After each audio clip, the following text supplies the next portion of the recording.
बिस्मिल्लाहिर्रहमानिर्रहीम। अस्सलाम वालेकुम नाज़रीन, मैं हूं बशीर और आप देख रहे हैं हमारा यूट्यूब और फेसबुक चैनल एग्रीकल्चर फील्ड। दोस्तों, इस वक्त गंदम के रेट्स साल 2024 को लेकर काफ़ी ख़बरें सोशल मीडिया पर और मार्केट में गर्दिश कर रही हैं। क्या हुकूमत गंदम ख़रीदेगी भी या नहीं, या जो गंदम की इमदादी कीमतें हैं वो कम कर दी जाएंगी। ये बातें जो इस वक्त चल रही हैं, ये किसानों के लिए काफ़ी परेशानी का बायस बनी हुई हैं। आपके साथ कुछ वजूहत पेश करता हूँ। एक तो गंदम जो है वो हुकूमत के पास तकरीबन 80% पहले से ही मौजूद है।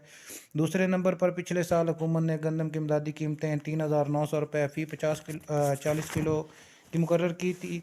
इस वजह से भी इस साल गंदम की काश्त जो है वो बहुत ज़्यादा हुई है।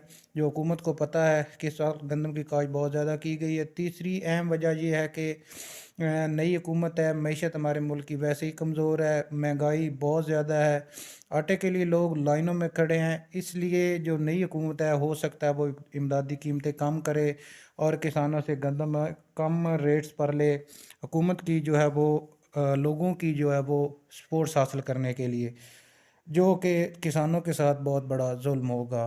क्योंकि इस वक्त आपको पता है हर चीज़ महंगी हो चुकी है, बिजली, ख़ास करके खादें, ज़रूरी अद्वियात, डीज़ल।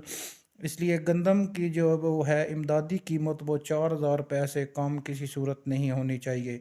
दूसरी सूरत ये है कि पंजाब हुकूमत हो सकता है गंदम ख़रीदे ही ना इस दफ़ा और इमदादी कीमतें वो ही रखे। अब आज की जो पंजाब मंडी पर नई गंदम की सूरत है वो 4,000 से लेकर 4,200 रुपये तक फ़ी मन रही। पुरानी गंदम इस वक्त पंजाब मार्केट पंजाब गला मंडी पर 4,500 से लेकर 4,750 रुपये तक फ़ी मन रही। दोस्तों, ये थी हमारी आज की वीडियो और आज की ताज़ा तरीन गंदम के रेट्स के वाले की सूरत हाल। वीडियो को लाइक और अपने दूसरे दोस्तों के साथ शेयर कर दें। मिलते हैं एक नई वीडियो के साथ। अल्लाह हाफिज़।